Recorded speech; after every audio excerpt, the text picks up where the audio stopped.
E Deus vai dar, não te prives de crescer. Muitas flores vais colher. Recomeça e vai viver. Não te entregues à solidão. Vai sorrindo, canta uma canção. Tudo tem tempo de florir. Vai à luta, Deus te quer feliz. Olha o céu, tem alguém ali.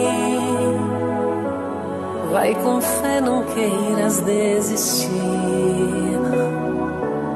Perdoando se alcança os céus e Deus vai te abençoar. Não te prives de crescer. Muitas flores vai escolher. Recomeça e vai viver.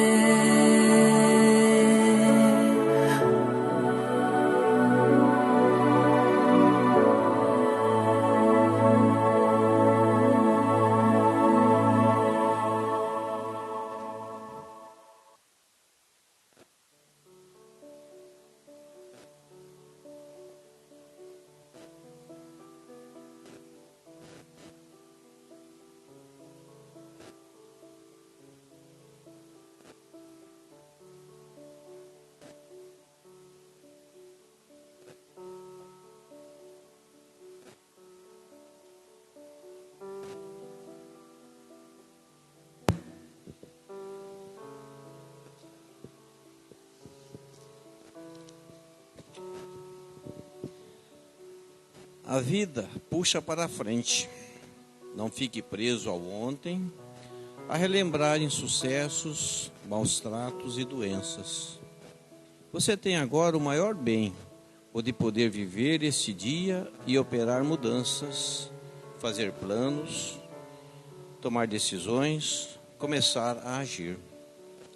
Espere-se nos que, com grandeza de alma, alcançar a prosperidade. Explore-se e arranque de si mais inteligência, sentimento e decisão. Não pare, trabalhe. Utilize bem o seu hoje. Vá em frente, seja alegre, otimista, crente nas forças e na fraqueza, e não fraqueje. O agora, o hoje, é a sua maior fonte de prosperidade. Boa noite a todos, mais uma vez reunidos nessa casa, nesse dia de hoje, depois de tanta chuva, né? Graças a Deus estamos recebendo essa chuva bem bendita e que possamos tê-la sempre conosco. E vamos agradecendo a Deus por esses momentos, a Deus por nos ter criado, simples e ignorante, e ter nos dado direito a todo o crescimento espiritual e principalmente o material. Agradecer a Jesus, nosso orientador espiritual, que nos deixou grandes mensagens, que possamos cada vez mais colocá-la em prática no nosso dia a dia.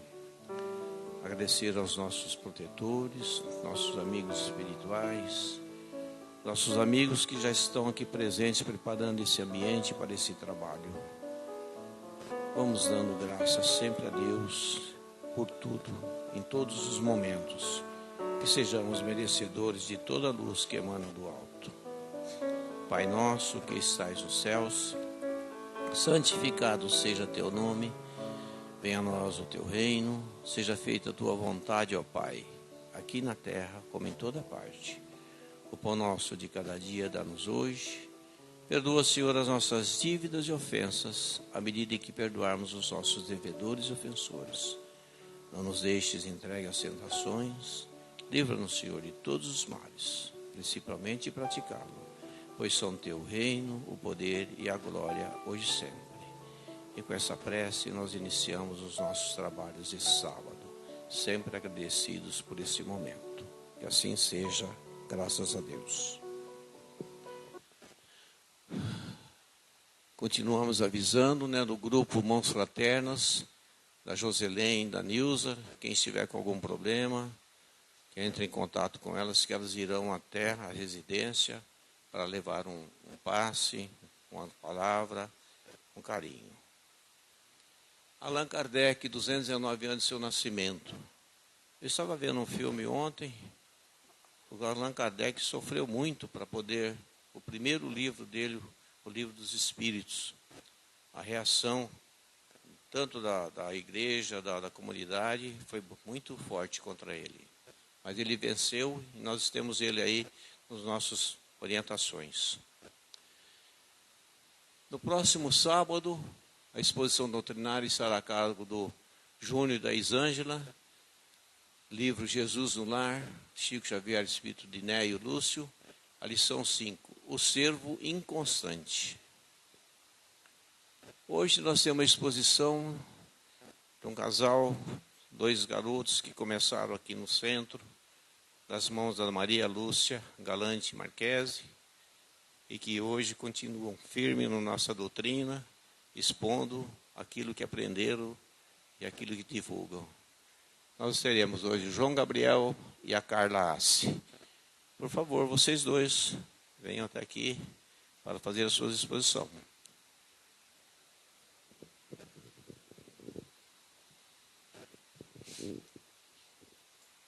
Quem vai ficar de casa? Bate para o ímpar.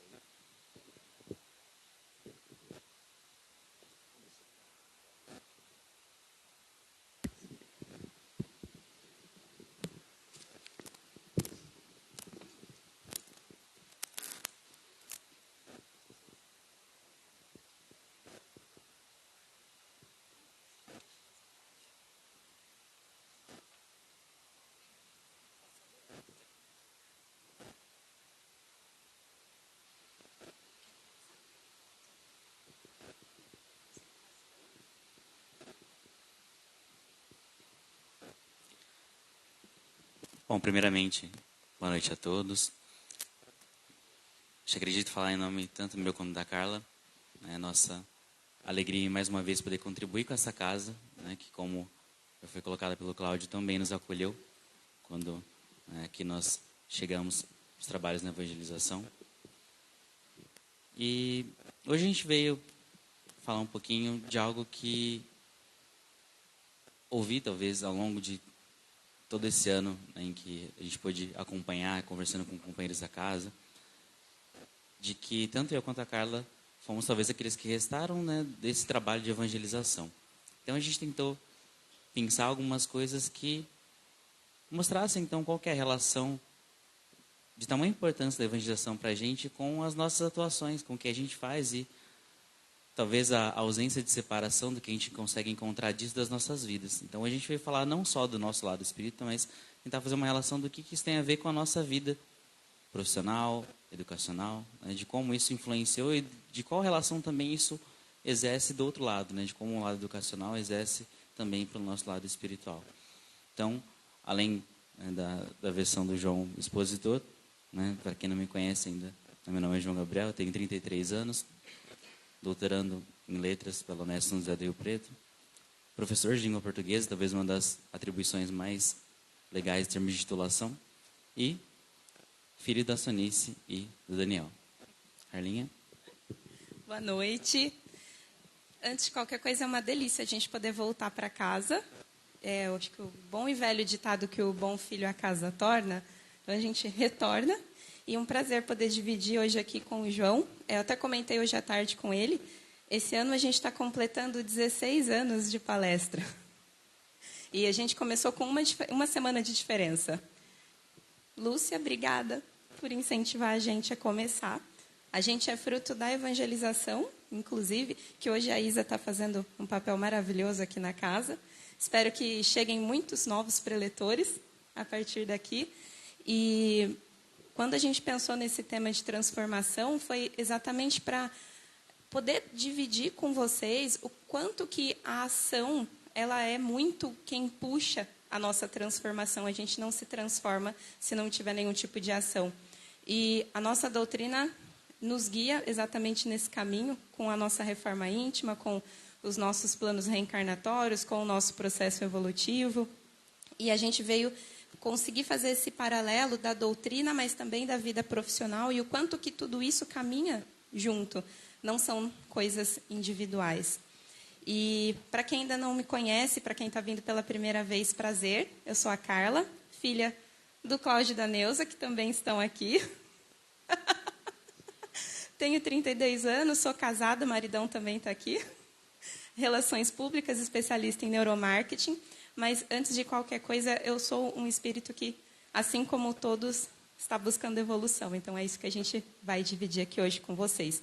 Espero que o nosso tempo seja muito gostoso, muito prazeroso, que a gente consiga agregar a noite de todo mundo.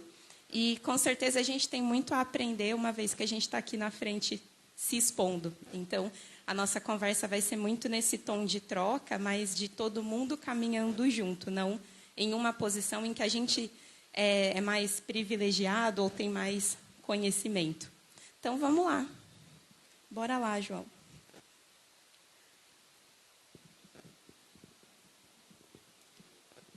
Bom, como a Carla salientou já, né, que a gente é fruto desse trabalho, desse processo da evangelização, algo que antecede, talvez, nosso momento, não só aqui como expositores, mas um pouco da nossa jornada, tem a ver justamente com a questão do estudo. A gente sabe quão importante é quando a gente se prepara para alguma coisa, quando a gente decide, né, enveredar por algum caminho, o tamanho da necessidade que é realmente conhecer aquilo que a gente vai fazer. Né? Se a gente precisa atuar em alguma forma, se a gente precisa pensar em alguma coisa, a gente precisa primeiro conhecer aquilo que a gente vai fazer. E já que a nossa doutrina tem esse aspecto, né, não só de filosofia, religião e ciência, né, então, para nós é imprescindível ter essas bases tão sólidas, e aí talvez algo que vale para todos nós, né, não só aqui dentro da casa espírita, mas tendo esses exemplos dentro de casa também, dentro dos nossos lares, assim como muitos têm essa oportunidade dessas interações. A gente sabe que não é por acaso que a gente vem com as pessoas, que a gente divide o laço e o seio familiar. Então, essa questão do estudo e do exemplo, para nós é muito importante também. E ainda na evangelização foi quando a gente entendeu o quanto que nós éramos responsáveis por tomar muitas decisões, fazer muitas escolhas e efetivamente protagonizar todo esse processo evolutivo. A gente entendeu também que não à toa a gente vem sem a memória do nosso plano reencarnatório, mas que só da gente observar ali algumas nuances, a gente já vai entendendo muito do que a gente precisa refazer, reformular, ressignificar. Então, a evangelização trouxe muito isso para a nossa vida, já desde muito pequenininhos. Acho que a gente nasceu aqui no centro, né, João? E à medida que a gente foi entendendo e estudando muito a doutrina a partir das obras básicas, foi não só o entendimento, mas especialmente a ação do que a gente está propondo na conversa de hoje. Que quanto mais a gente tem o conhecimento, o entendimento, a gente tem clareza dessa informação, a gente precisa tomar algumas decisões e precisa puxar o carro para essas coisas evoluírem, porque o nosso processo reencarnatório e evolutivo vai depender muito disso tudo. Vamos lá. Antes de focar em planejamento, né, a gente sabe, nós espíritas temos a plena convicção da necessidade e da atuação do nosso planejamento reencarnatório, mas eu ia contar uma coisa, né, que antecede, que na verdade tem a ver com um pouco desse lado profissional. Recentemente, tanto eu quanto a Carla, a gente está, de fato, atuando em sala de aula. E a minha primeira incursão, ou meu primeiro desejo, não era trabalhar em sala de aula. Né? Eu queria ser jornalista, queria trabalhar com outras coisas que não fossem, de fato, a vida docente.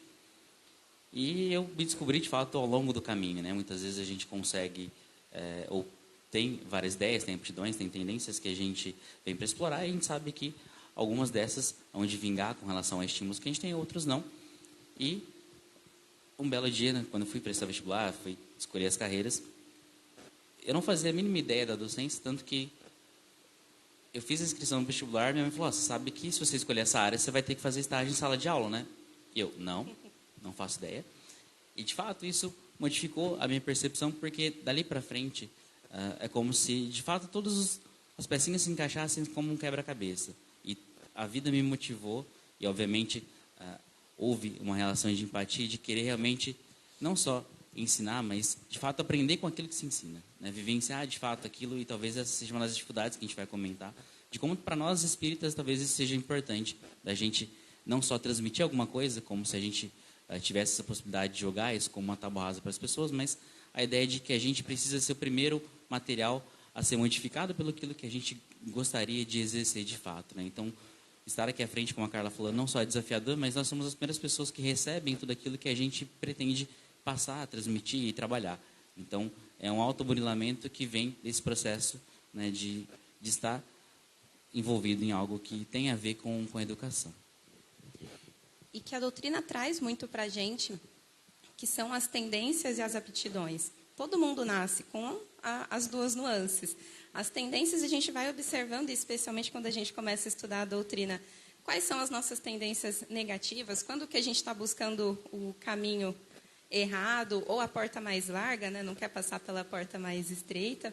Mas as aptidões também, o oposto também é verdadeiro. Ao longo do processo de conhecimento e também de planejamento, não só da carreira, mas do nosso plano reencarnatório e das ações que a gente precisa ter, a gente vai entendendo quais são as nossas aptidões. Talvez a facilidade em falar, a facilidade em se comunicar, não pode se tornar uma ferramenta para a gente transmitir conhecimento, para a gente conseguir levar conhecimento a um número maior de pessoas. Então, ter esse discernimento de observar, de olhar para dentro, né, João? Que não é uma tarefa fácil, que vem novamente a doutrina ali com a reforma íntima, é o que vai fazendo com que a gente encare as coisas como um planejamento. Na carreira, no início da carreira, a gente com certeza não imaginava muitas coisas da nossa carreira, muitos tipos de atuação, e nem os desafios. Por mais que a gente tenha o conhecimento, a ciência de que não vai ser fácil, a gente nunca imagina que vai ser tão difícil. E aí a gente traz um pouco do otimismo que a doutrina nos traz a partir dos estudos e dos grupos de estudos, do quanto que tudo isso faz parte de um processo. Então, é quando a gente entra na força do planejamento. A gente não estaria aqui se não tivesse algo planejado, se não tivesse um propósito. Alguma coisa a gente precisa lapidar nesse diamante bruto, que são as tendências, juntamente com as aptidões, para que esse processo seja um pouco mais leve, um pouco mais fluido. Ele não vai ser simples nem fácil, porque senão a gente não estaria aqui. A gente vai chegar nessa etapa que todo o processo seja um pouco mais leve, mais fácil, mas a gente consegue deixá-lo um pouco mais leve à medida que a gente vai trazendo o conhecimento para o dia a dia. Ainda nessa questão do olhar para dentro, a gente sabe que somos seres sociais, dependemos de fato uns dos outros, temos a capacidade e a necessidade dessa interação, mas há momentos em que a gente se vê de fato colocados a traçar algumas coisas, algumas diretrizes que unicamente dizem respeito a nós, e aí urge aquela recomendação que todos nós conhecemos de Santo Agostinho, de fato de pensar aquilo que vai dentro do nosso coração, aquilo que nós fazemos todos os dias, se alguém de repente poderia ter algo a dizer sobre nós que nós não desempenhamos, né, com total afinco com relação àquilo. E aí eu gostaria de trazer uma observação, uma fala que eu vi recentemente e que eu achei extremamente válida. Ela foi pensada pelo palestrante espírita e psicólogo Sandro Klingen, quando ele vai citar um outro psicólogo também famoso, chamado Carl Rogers, sobre um paradoxo, que é o paradoxo da autoaceitação. A gente passa, de fato, a nossa vida buscando tentar entender quem nós somos, e até brinquei com a Carla hoje, antes da gente vir, né, para a Casa Espírita, que talvez mais adequado seria falar quem nós estamos, porque falar quem nós somos é muito complicado, e talvez nós não saiamos dessa encarnação com essa definição de quem somos por inteiro. Mas, pensando então nesse paradoxo da autoaceitação, a gente passa a nossa vida inteira buscando formas de se conhecer e talvez não nos sabotarmos, né? A gente está sempre inacabados buscando tentar entender e tentar chegar a um delimitador comum, tentar chegar a um ponto em que a gente possa se enxergar como a gente é. E quando de fato a gente consegue olhar para os nossos defeitos, para as nossas imperfeições com amor, com carinho, abraçar e acolher, essas imperfeições também fazem parte de nós, a gente muda. Então a gente nunca de fato vai se conhecer, porque quando a gente chega mais perto disso, a gente sente a necessidade de se transformar. Então, esse olhar para dentro faz com que a gente já não seja mais o mesmo que era ontem, anteontem, no ano passado. E talvez isso seja uma das mágicas, uma das coisas mais encantadoras que tem desse nosso processo, dessa nossa jornada evolutiva. E olhar para dentro é sempre desafiador, né? Normalmente a gente não gosta do que a gente encontra. Algumas vezes a gente tem algumas constatações, né? Assim, a gente já desconfiava de algumas tendências e a gente bate o martelo que elas realmente existem, mas é pesado. Mas, ao mesmo tempo, a gente precisa desse processo para que as coisas aconteçam. E quando a gente fala em as coisas acontecerem, é exatamente a gente poder gerar transformação. Pronto. Gerando transformação a partir do momento que a gente tem contato, como o João falou, que nós somos seres sociais e a gente tem contato com pessoas o tempo todo. O nosso processo evolutivo ele depende muito do contato que a gente tem com as pessoas, da troca que a gente faz com as pessoas e do quão disposto, naturalmente, a gente está disposto a passar por esse processo.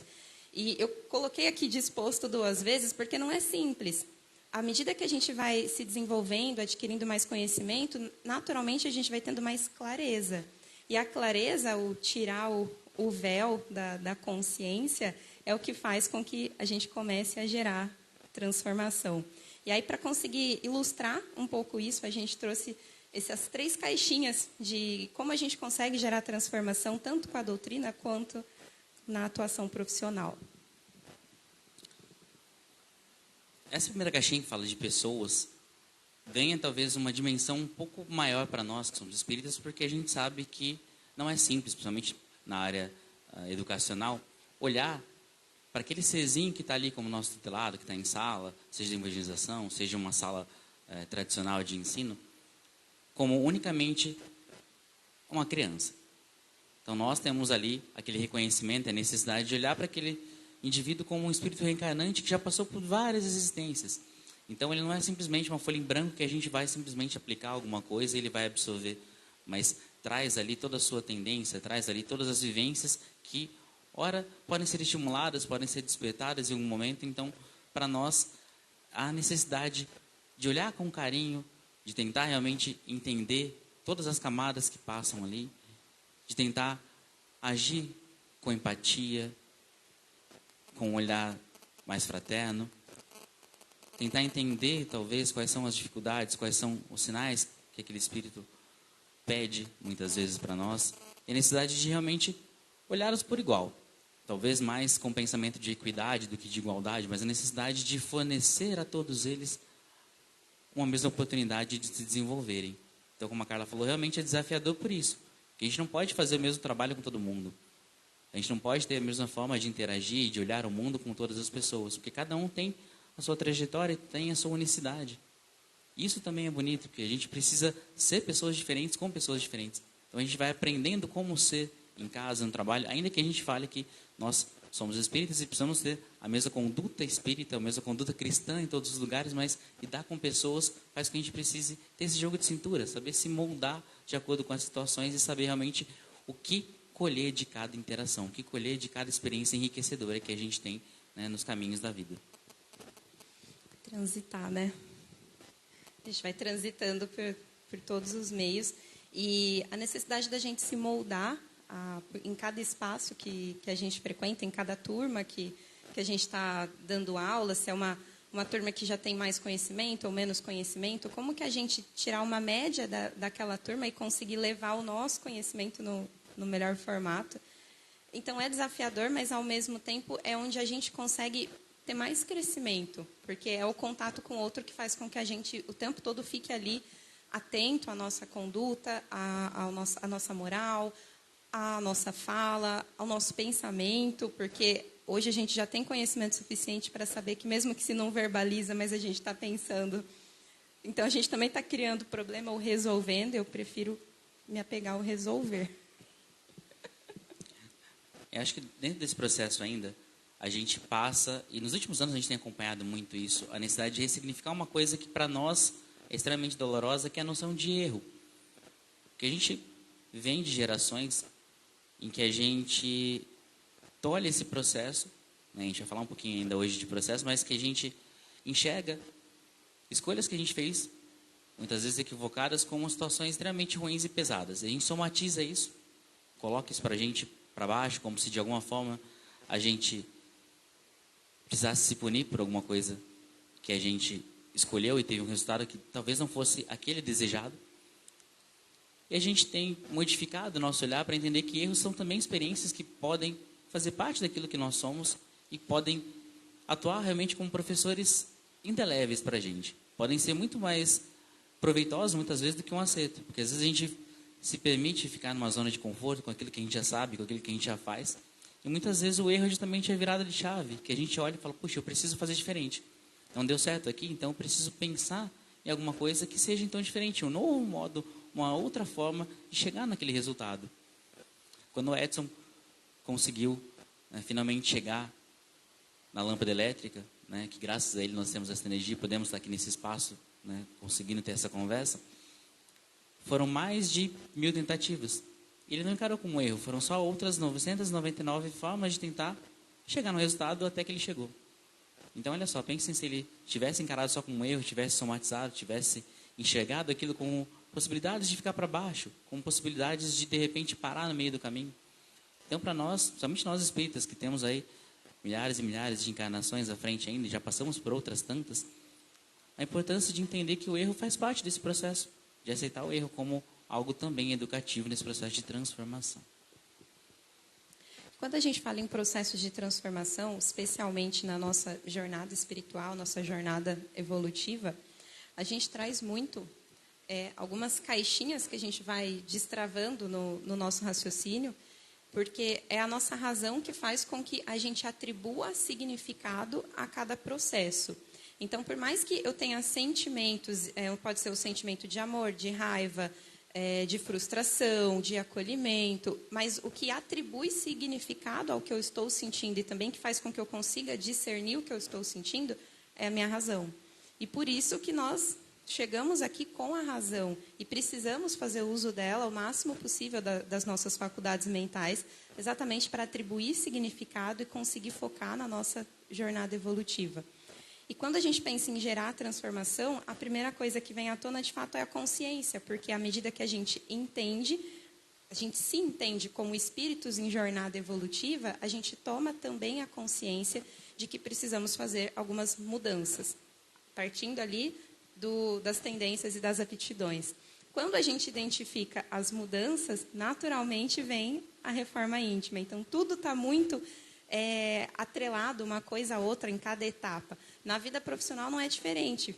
Vira e mexe, a gente precisa mudar a rota, tomar uma decisão diferente, mesmo que a gente não queira, porque o nosso lado do ego ainda se faz muito presente, mas é a consciência que vai contribuir para que a gente tome a decisão necessária, no momento necessário, para que as coisas deem certo. Então, a consciência ela sempre precisa estar acompanhando a gente nesse processo de conhecimento, de evolução. Como a Carla destacou essa questão da consciência, novamente tentando puxar isso para o nosso lado espírita, a gente sabe que se talvez outros indivíduos têm a possibilidade de dizer que não sabiam como a gente deveria proceder com relação a algumas situações, nós, enquanto espíritas, não podemos. Porque se a gente for pegar lá no livro dos espíritos e perguntar onde é que estão gravadas as leis de Deus, os espíritos são muito claros em falar que estão gravadas na nossa consciência. Então, por mais que a gente não tenha total dimensão, a gente vai tendo momentos, flashes ali que vão indicando para nós que aquilo que a gente está fazendo, de repente, não é o caminho de fato a ser tomado. Então, que a gente precisa modificar aí a nossa trajetória. E muitas vezes, quando a gente pensa em mudanças, a gente está acostumado, novamente, como a Carla destacou, pelo nosso ego, a querer, desejar mudanças que são extraordinárias. Estamos pensando, uma mudança que possa sair da água para o vinho. De repente, a gente lê um livro como Paulo Estevão e fica maravilhado com a transformação de Saulo para Paulo de Tarso. Mas aquela foi uma virada que já vinha acontecendo, que já vinha borbulhando há muito tempo. E é a necessidade que a gente tem de valorizar pequenas conquistas, pequenas mudanças que vão fazendo parte de uma coisa muito maior. Ou a necessidade também que nós temos de recuar algumas vezes e entender que nem sempre a gente vai observar essa mudança, principalmente nós como professores. Eu trabalho com turmas do 4º até o 3º do ensino médio. Então, muitas vezes a gente pega um aluninho lá desde o começo, E quando a gente tem essa turma até o final, a gente tem condição de ver o desenvolvimento, né? E ficar maravilhado, falar, nossa, fulano começou assim, e foi crescendo, foi mudando. Outras vezes a gente interrompe esse processo no meio, passa para outros professores, e de repente lá na frente a gente vê o despertar de alguma coisa, e alguém fala, nossa, porque no ensino médio esse professor fez alguma coisa assim, e a gente fala, nossa, mas será que eu não contribuí? Então o nosso ego às vezes fica machucado por achar que, nossa, eu não contribuí. E nem sempre a gente vai ver, nem sempre a gente vai conseguir, de fato, dimensionar qual foi a nossa contribuição ou qual foi essa mudança. E muitas vezes, no nosso próprio caminho, a gente não vai conseguir ver uma mudança em uma encarnação. Pensem vocês, a gente vem edificando construções, principalmente construções negativas, há milênios. Não é uma encarnação que vai dar conta de limpar, de fato trabalhar todo esse lado. E aí, né, para fechar essa parte de mudanças, há um ditado que a gente conhece de tempos antigos, que é uma ideia de quem planta tâmaras não colhe tâmaras. Por quê? Vocês conhecem o que é uma tâmara? Aquela frutinha parecendo com uma frutinha seca? Geralmente demora uns 50 anos para aquela plantinha ali virar de fato uma árvore. E mais um bom tempo para que ela de fato dê frutos. Então, é muito provável que numa única encarnação, alguém que plantou uma árvore não vai ver. Mas ele plantou só para que ele visse aquela árvore? Não. Naturalmente, ele plantou para que outros pudessem ter essa experiência de saborear uma tâmara, de poder ficar à sombra de uma tamareira. Então, muitas vezes, a gente apenas pavimenta o caminho para outros que vão seguir. E muitas vezes esse é o nosso objetivo. Não é necessariamente atuar tão diretamente e ver resultados. Até porque nós somos chamados para plantar, não necessariamente para colher. A colheita não pertence geralmente a nós. Nós temos a oportunidade de ir ao longo desse caminho fazendo o nosso caminho, de nos modificando com o caminho. Mas a colheita não é nossa. Nós somos trabalhadores do Cristo. Eu nunca mais vou olhar uma tâmara da mesma forma. Próxima vez que eu vir uma tâmara, eu vou pensar sobre isso, João. Eu não sabia de quantos anos demorava para, de fato, fazer a minha geleia de tâmara. Que não sou eu que faço, é o marido que faz. A geleia de tâmara. Mas agora eu vou olhar de uma forma diferente.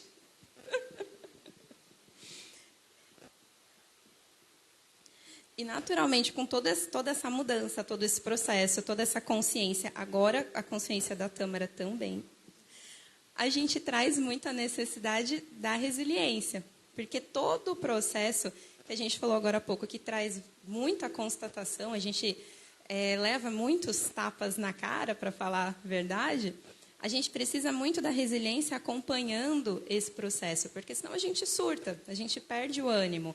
Porque apesar da gente ter o conhecimento que precisa da reforma íntima, precisa se melhorar, não é nem um pouco agradável o tempo todo a gente se deparar com problemas, com necessidades de mudança, com falhas. Tudo isso vai trazendo um outro tipo de carga muito negativa de frustração. E a gente perde, de fato, a vontade de seguir. E por isso que vem a resiliência, para que isso fique um pouco mais ameno. A resiliência ela ajuda muito a gente na nossa mesma jornada evolutiva a entender que o processo ele já é a mudança. Muitas vezes a gente foca no resultado que a mudança vai trazer, mas só da gente mudar de pensamento, mudar de atitude, mudar a nossa ação, pensando ali na transformação, já é a mudança acontecendo. Então, o processo ele é o que vai trazer a resiliência para dentro mesmo da gente.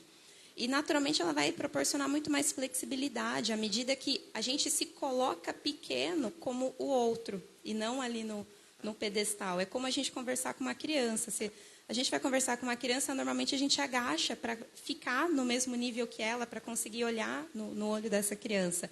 E a flexibilidade que a resiliência traz é exatamente essa, a gente colocar todo mundo no mesmo nível e, a partir dali, entender-se como parte do processo, como espírito em processo evolutivo, observando tudo das nossas tendências, aptidões, da nossa reforma íntima, para onde que a gente está guiando toda essa caminhada. E quando a gente fala de resiliência, a gente passa novamente a ressignificar um valor, porque a gente também foi criado, né, e gerações se passaram em cima de uma falsa ideia de força com relação a enfrentamento, a coragem, de que a gente de fato era conhecido pela bravura, né? E o Cristo veio trazer um novo modelo para nós, né? Quando ele diz lá, ofereça outra face, né? Quando alguém te bater a face, tem muito a ver com a ideia de que ser forte é muito mais ser alguém que está ali disposto a ser maleável. Isso mostra como a gente aprende com o mundo à nossa volta. De novo uma comparação, mas prometo que você não vai ficar frustrada com essa comparação, tá? Eu acho. Obrigada. Vocês conhecem bambu?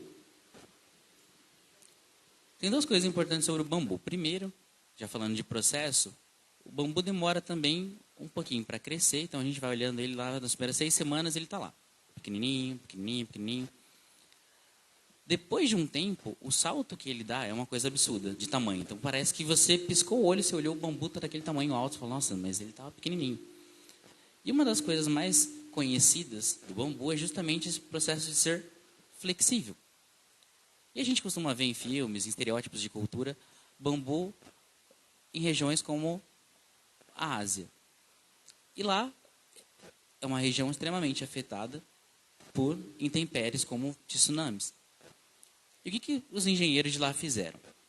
Bom, quando tem tsunami, a gente tem abalos extremamente fortes que fazem com que as construções possam rachar, possam ruir. E eles tentaram olhar, então, para a natureza e falar o que a gente tem de modelo que poderia fazer com que a gente conseguisse superar esse tipo de coisa. Eles colocaram inteligentemente molas nos prédios. Por quê? Quando vem um abalo, quando vem algo muito firme, o prédio oscila junto com aquela maleabilidade, fazendo com que ele não rua mais. Então, qual que é a lição de enfrentamento até mesmo do prédio? Não é tentar ser forte o suficiente para segurar uma situação, mas é, de fato, ir ao mesmo lado da onda e se deslocando e se movendo. Então, esse processo de resiliência é importante até para que nós nos adaptemos a essas situações, para que a gente possa olhar o quanto a gente pode se modular com relação à necessidade que nós temos de modificação, e a gente entende que quanto mais engessado, mais difícil é, e quanto mais aberto nós estamos às transformações, às modificações, melhor acaba sendo o nosso aproveitamento das situações. A gente consegue realmente aproveitar e absorver muito mais e sofrer muito menos com as situações, com as intempéries da vida também. E a gente consegue enxergar tudo isso na doutrina. Desde o início, quando a gente pensa ali no estudo das obras básicas, a gente consegue ter acesso a essa flexibilidade, a essa maleabilidade, a gente ser mais leve no processo, mas especialmente ao processo de consciência. Como que a gente absorve esse conhecimento a ponto de conseguir gerar transformação, mas também não se cobrar tanto, né? Não colocar a régua lá em cima, porque senão a gente vira algoz da gente mesmo. Então, nunca vai estar bom para a gente. E a gente tem que fazer pela gente, porque o processo evolutivo, apesar de sermos seres sociais, o processo evolutivo ele é muito individual dentro da tendência e aptidão de cada indivíduo. E no coletivo isso não é diferente. Temos muitas tendências e aptidões que vão ser lapidadas no processo coletivo, mas o individual ele é muito importante para que o coletivo dê certo. E onde que a gente encontra isso? A primeira coisa é o determinismo divino. Na questão 115 do Livro dos Espíritos, a gente tem acesso a essa informação tão direta, tão clara e, ao mesmo tempo, tão acolhedora, né? Porque por onde que eu começo? Não, eu tenho por onde começar. A vontade soberana do Pai Celestial que criou todos os espíritos simples e ignorantes. Então, todo mundo está em processo de evolução e todo mundo vai errar ao longo desse processo. Todo mundo vai se frustrar, ou vai ter várias conquistas, ou vai ficar muito feliz, ou um pouco chateado, mas todo mundo vai ter acesso tanto ao conhecimento, quanto ao processo de transformação e evolução, quanto a todas as emoções que vão envolver esse processo. E o bom disso é que está tudo bem, está todo mundo passando por isso. A gente, quando tem essa percepção, a dor fica um pouquinho menor, fica um pouco mais tranquilo, a gente ganha um pouquinho de fôlego em saber que não sou só eu que estou lapidando esse diamante bruto, tem todo mundo passando por isso também.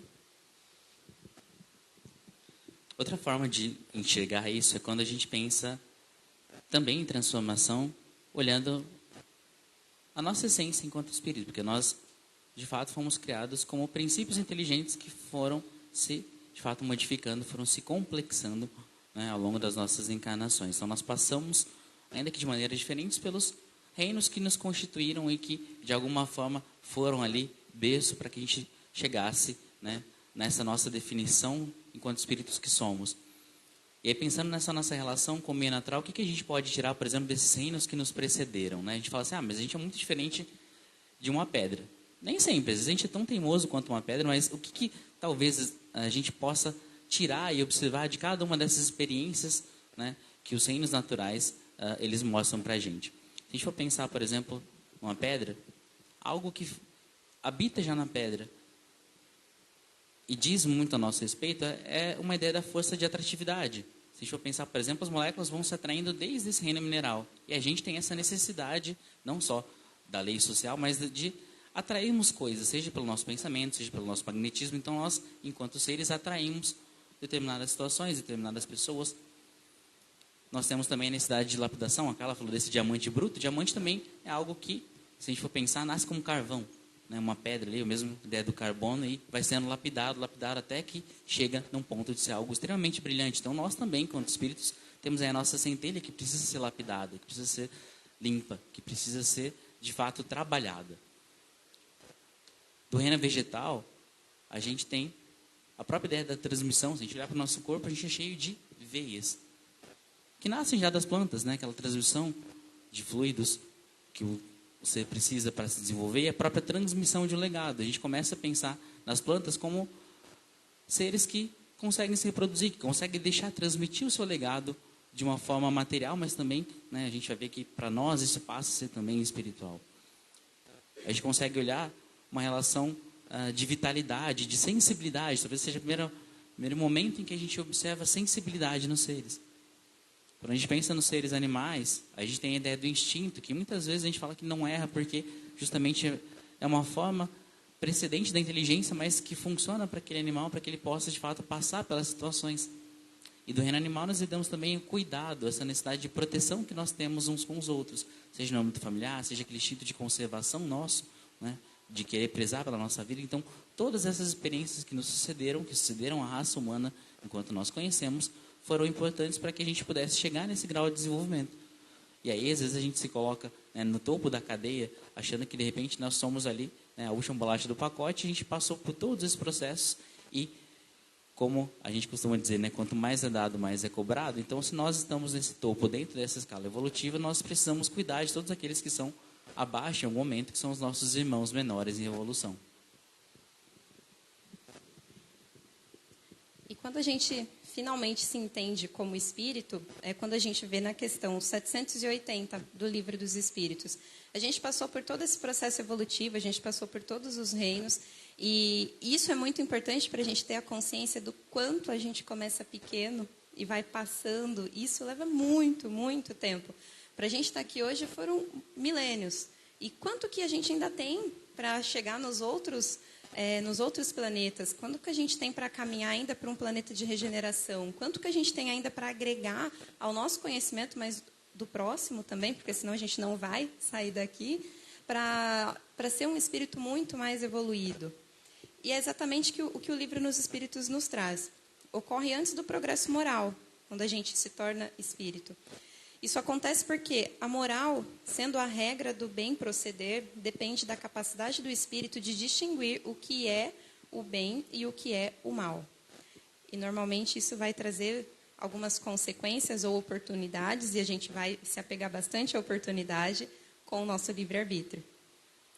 Essa capacidade lhe advém da inteligência, que lhe permite engendrar o seu progresso moral ao passar pelas provas necessárias ao seu adiantamento, dentro da faixa do livre-arbítrio que lhe é própria.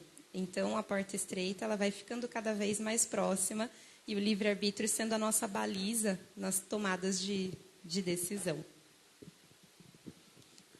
Nesse âmbito do livre-arbítrio, né, é sempre importante destacar aquilo que Paulo já asseverou, né, a ideia de que tudo me é lícito, mas nem tudo me convém. Então, de fato, nós podemos fazer tudo, né? De repente alguém fala, você não pode fazer. Posso. A questão é, eu devo?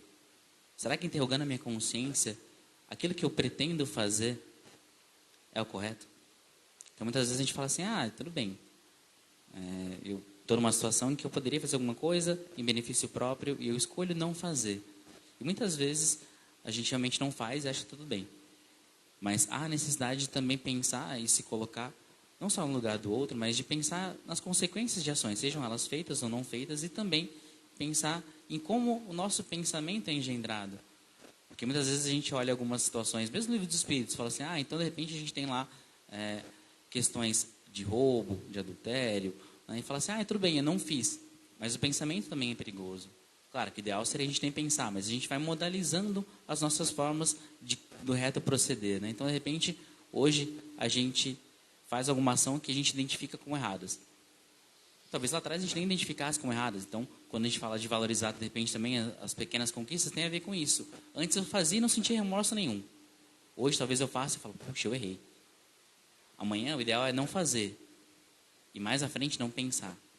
Então, todo esse processo que é encadeado tem a ver com as escolhas que nós fazemos, com o fato da gente ter aí o nosso caminho para poder escolher o que fazer e, de fato, tomar a ciência das nossas consequências dessas ações. E como a gente falou, né, sobre resiliência lá atrás, falamos sobre essa vontade de mudança, o nosso GPS, acredito que todo mundo aqui, ou por carro, ou em viagem, alguma coisa, tem acesso ao GPS, nosso GPS ele é muito seguro. Se para nos orientarmos durante a nossa viagem, durante o nosso caminho, a gente sempre busca o norte, nós, enquanto espíritas, enquanto cristãos, nós temos o nosso GPS apontado para a vivência do Cristo. Então, muitas vezes, é preciso que a gente recalcule a rota, mas ela vai estar lá. É só a gente, de fato, parar um pouquinho, olhar para onde a gente quer ir, que isso é importante, né? Senão a gente vai ficar igual a Alice perguntando para o gato, qual que é o caminho? Mas para onde você quer ir? Eu não sei. Bom, se você não sabe para onde você quer ir, qualquer lado importa. Então, se a gente tem muito claro os nossos objetivos, a partir dessa nossa vinculação com o livre-arbítrio, a gente consegue retraçar o caminho para aquilo que a gente deseja com o objetivo sincero das nossas encarnações. E até a Alice no País das Maravilhas, ela surtou. Vocês lembram do episódio do surto da Alice? Até ela surtou, então não confie no gato. Vamos guiar pelo GPS que a gente tem, né, João? E a forma que a gente traz muito isso... Está acabando, gente, prometo. A forma que a gente traz muito isso é como a gente elucidar, como entender, como ter essa clareza e como cada vez mais a gente estar em sintonia com o nosso GPS, com a nossa bússola, são as reencarnações. Por isso que nós temos e estudamos muito, especialmente nos grupos de estudos, a pluralidade das existências. Por isso que a gente reencarna tantas vezes, por isso que a gente vai galgando com calma, porque também não é um processo que vai ser rápido, e se for rápido, possivelmente ele não vai ser muito sólido, a forma da gente mudar o pensamento, mudar a atitude. Então, a reencarnação e o processo, o progresso, juntamente com o processo, vai caminhar todo mundo junto, na mesma sintonia. E na questão 127 do Livro dos Espíritos, a gente tem acesso a isso de uma forma muito clara também. Os espíritos são criados iguais quanto às faculdades intelectuais, porém, utilizando o seu livre-arbítrio, progride mais ou menos rapidamente em inteligência ou moralidade, que é exatamente as percepções que vão se modificando, que o João falou agora, não precisa nem ser em relação a reencarnações anteriores, mas se a gente observar 5 anos atrás algumas coisas que a gente gostava e hoje a gente não gosta, ou o oposto, a gente não gosta e hoje a gente gosta, valoriza, às vezes o subjetivo, o conhecimento, a transformação, quantas vezes hoje a gente olha para alguma coisa, talvez para a tâmara ou para o bambu, e vê o quanto que isso muda o nosso dia.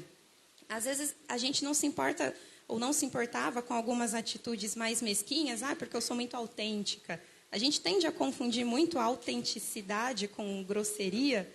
Eu sou muito autêntica e hoje eu consigo me modular e enxergar que, não, isso não é autenticidade, isso é falta de educação. Se eu passo por uma pessoa, eu cumprimento a pessoa. O não cumprimentar não é autenticidade, é falta de educação, falta de respeito.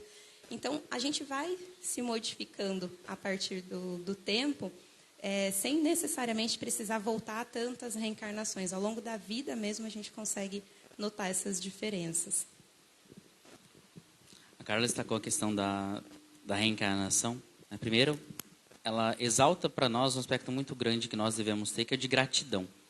Porque nós sabemos que isso exemplifica extremamente o processo de misericórdia divina, de entender que nós não daríamos conta em uma encarnação só de todas as coisas que nós precisamos de fato aprender para chegarmos dentro desse ideal de amor que é o objetivo pelo qual nós somos criados, para sermos felizes e de fato para aprendermos a amar, como uma completude, como uma máxima dos sentimentos. Então, a reencarnação cumpre esse processo de fazer com que nós tenhamos o máximo de experiências e de interações possíveis para que a gente possa, em cada uma delas, aprender e, de fato, dar conta dos objetivos mais variados.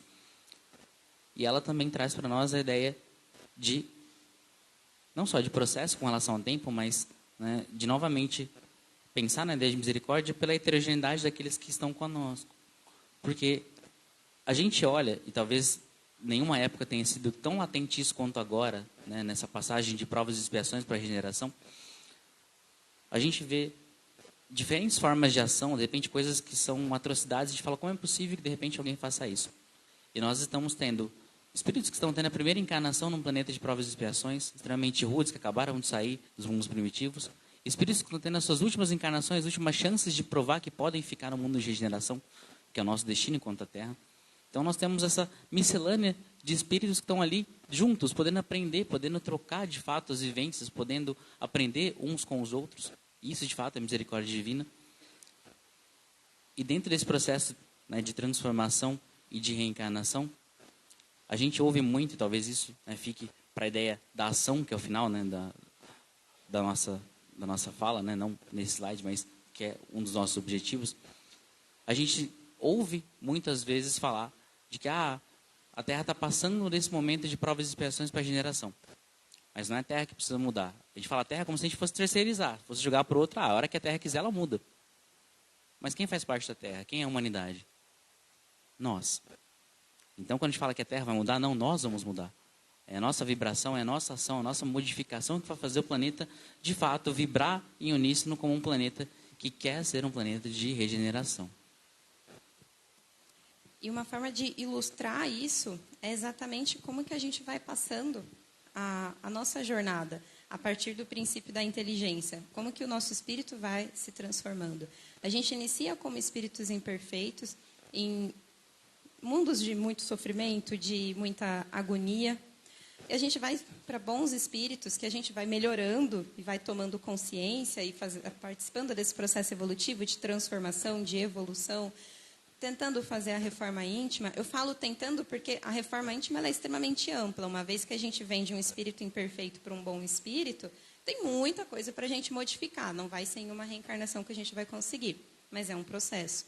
Até que a gente se torne espíritos puros. E tudo isso a gente colocou aqui em 3 grandes tópicos para ficar mais fácil de ilustrar, mas todo esse processo ele só vem acompanhado de consciência, autoconsciência, transformação, humildade, e a gente se propor a passar por ele e efetivamente colocar em prática alguma coisa. Então, quando o João fala das pequenas conquistas, é importante a gente validar e comemorar essas pequenas conquistas, porque é só assim que, de fato, a gente toma posse desse conhecimento. Hoje a gente fala muito em empoderamento, de uma forma muito ampla, nas empresas, no mercado de trabalho, no mundo corporativo, no empreendedorismo em si. Mas o que é o empoderar? É tomar o poder para si. Não uma constituição otorgada, não, não vou tomar o poder de ninguém para mim, mas é eu tomar o poder do conhecimento. Porque é o conhecimento que me proporciona a liberdade. E é só com o conhecimento que me proporciona a liberdade que eu consigo passar por essa escala, essa hierarquia de espíritos, e ter empoderamento suficiente para suportar, no sentido de aguentar, de passar pelo processo de transformação, o processo evolutivo, com um pouco mais de leveza. Sem a consciência, eu não vou conseguir fazer isso. E aí, muito provavelmente, em algum momento, o plano espiritual vai empurrando, fala, vamos, Carla, vamos, que não dá mais para ficar aqui, precisa passar. Então, o processo nunca vai ser fácil, mas a consciência vai deixando ele, de fato, um pouco mais leve.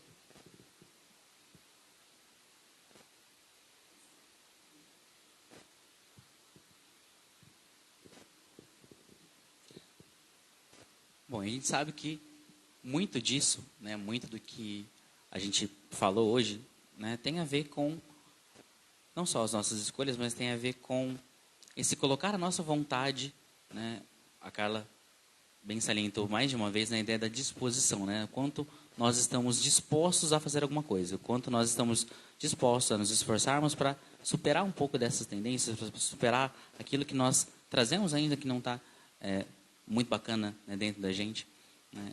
E falando um pouco dessa ideia de disposição, eu gosto muito, né, hoje eu até tinha separado algumas coisas, falei de algumas coisas, né, ao longo da nossa conversa hoje. Tem uma frase que para mim marca muito, que é de um grupo chamado Teatro Mágico, que é, a gente está acostumado a falar que os opostos se atraem, né? E eles gostam de dizer que, na verdade, os opostos se distraem e que os dispostos se atraem. Então, que a gente, né, possa sair daqui pensando em sermos dispostos a atrair o melhor, não só de nós, mas o melhor que tiver para a nossa vida. Né? Que nós estejamos dispostos a, de fato, pensar naquela ideia do Gandhi mesmo, de sermos a mudança que nós queremos ser. Né? A gente pensar em tomar as melhores decisões, e se nós não tomarmos também, que nós possamos aceitar que isso é uma parte do processo, né? Que nós possamos pensar nas modificações que são possíveis, nos aprendizados que isso pode gerar, né? E tudo isso partindo de base, partindo dos exemplos que nós tivemos, né? E talvez também por isso a importância que nós temos da evangelização. Né?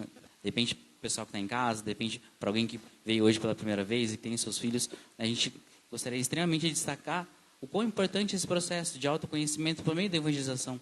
Né? O quanto modifica, de fato, transforma as nossas vidas quando a gente entende, né, o quão iluminativo pode ser, desde pequeno, a gente ter aí realmente, né, um olhar mais cuidadoso para nós, para o outro, para o ciclo em que a gente está, para o lugar em que a gente foi convidado, né, a exercer as nossas atividades, as nossas aptidões. Então, a importância, desde pequeno, dessa orientação que é dada, né? E o Kardec, como a Carla também bem colocou no começo da apresentação dela, né, faz parte da nossa vida, né, e fez parte dentro desse processo para nós tão importante da evangelização. E para finalizar, a gente deixa aqui algo que a gente quer dividir com vocês, não é um tom de sugestão, de puxão de orelha, ou você deve fazer isso ou aquilo, mas é muito mais por conta do processo da gente olhar para dentro. Assim, não tenha medo de olhar para dentro e encontrar coisas que talvez não goste e encarar essas coisas que não são tão agradáveis, que não são tão prazerosas. Porque tudo que gera prazer, ele vai gerar uma satisfação muito momentânea. Aquilo que gera realização, que gera satisfação de fato, é contínuo. E isso a gente só encontra a partir do momento que a gente veste as sandalinhas da humildade, encara o processo com consciência, com atitude, e a gente passa a atrair pessoas, meios, vibrações, energias que vêm ao encontro daquilo que a gente está buscando. Então, o nosso processo evolutivo ele é muito de olhar para dentro, não numa visão egocêntrica, mas numa visão em que a gente tem que se colocar no centro para que o processo aconteça. E, como o João bem colocou, a gente terceiriza muito que a Terra está passando pelo processo, mas a Terra está passando pelo processo junto com a gente. E a gente tem que olhar para dentro para a Terra conseguir passar por esse processo de forma coletiva. E, para finalizar, a gente trouxe a conclusão, né, de como que a gente vai saber se a gente está passando, de fato, por esse processo, se as coisas estão se modificando, se a gente está se melhorando, e, naturalmente, a gente tem esse crivo. Se eu olhar para 2, 3, 5, 10 anos atrás, muitas coisas mudaram, o João também, vocês também. Como que a gente sabe que isso mudou? Então, a gente trouxe a passagem do livro do Evangelho segundo o Espiritismo, que diz: reconhece o verdadeiro espírita pela sua transformação moral e pelos esforços que faz para dominar as suas más tendências, as suas más inclinações. Então, a gente salienta essa ideia do esforço, né? Eu sempre falo que isso também tem a ver com a misericórdia da espiritualidade, em colocar que não está aqui dizendo que a gente é reconhecido só pelas conquistas, mas é reconhecido pelo esforço que a gente faz, pelo emprego da vontade em se conhecer, né? E como a Carla falou, realmente dá medo algumas vezes, né, de olhar para o que a gente tem, mas talvez a gente tenha respostas muito mais interessantes olhando para aquilo que não está legal. Né? Eu ouvi uma vez uma entrevista muito bacana de uma jovem, né, da Federação Espírita, que era uma definição sobre o que é o Espiritismo. Ela falou que o Espiritismo para ela era uma lanterna no meio de um quarto escuro todo bagunçado. A lanterna não vai fazer com que o meu quarto seja arrumado, mas vai mostrar aquilo que precisa ser arrumado. Vai iluminar o caminho para que eu olhe e fale, eu preciso colocar aquilo ali, aquilo no outro lugar. E o Espiritismo é assim. Ele nos dá a ferramenta para que a gente possa, por meio das nossas ações, mudar aquilo que precisa ser mudado. Incomoda? Nossa, às vezes eu olho meu quarto meio bagunçado e falo, nossa, meu Deus, parece que eu estou numa experiência umbralina. E como é que eu saio disso? É primeiro aceitando que preciso mudar. E depois iluminando aquilo e falo, e o que eu faço com isso agora? É mudança. E para isso é preciso coragem, determinação, tudo aquilo que a gente observa nas obras básicas e que começa por nós. Que a gente possa sair daqui com a nossa lanterna, né? Melhor. Obrigada, gente. Boa noite. Foi um prazer e uma satisfação, que não é só prazer, estar aqui com vocês. Muito obrigado. Agradecemos a presença de todos. Espero que vocês tenham gostado. Que a paz do Senhor esteja conosco hoje, agora e sempre.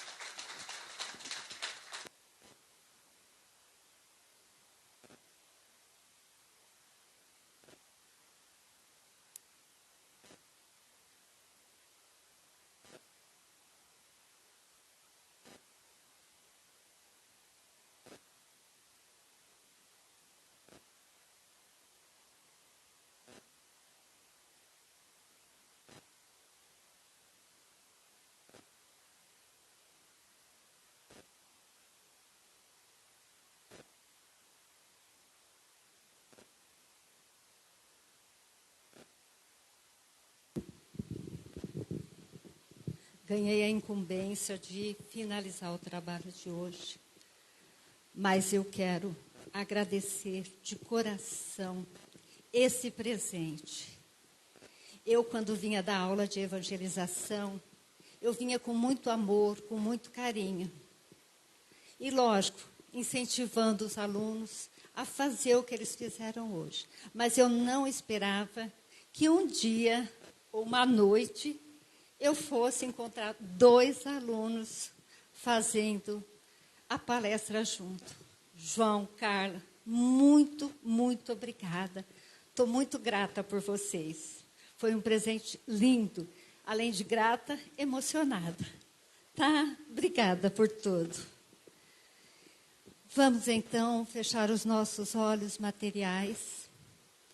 Agradecer a Deus, nosso Pai, em especial nesta noite muito abençoada, de muita gratidão. Agradecer a espiritualidade amiga, que sempre estão conosco, nos auxiliando, dando-nos amparo que tanto necessitamos no nosso dia a dia. Que a nossa semana que se inicia amanhã seja repleta de bênçãos, de saúde, de paz.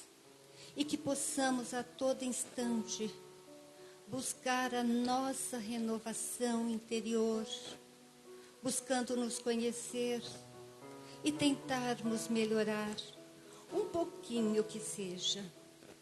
Gratidão, Pai, por tudo e essa espiritualidade amiga que sempre nos auxilia. Vamos pedir também aos amigos espirituais que possam colocar naquelas águas o remédio para o tratamento de cada um de nós que dela vamos beber. E em agradecimento a este momento, nós te dizemos: Pai nosso que estais nos céus, santificado seja o vosso nome. Venha a nós o vosso reino, seja feita a vossa vontade, assim na terra como nos céus. O pão nosso de cada dia nos dai hoje, Senhor. Perdoai as nossas ofensas, na medida em que perdoarmos a quem nos tem ofendido. E não nos deixeis cair em tentação, mas livra-nos de todos os males. Que assim seja, graças a Deus.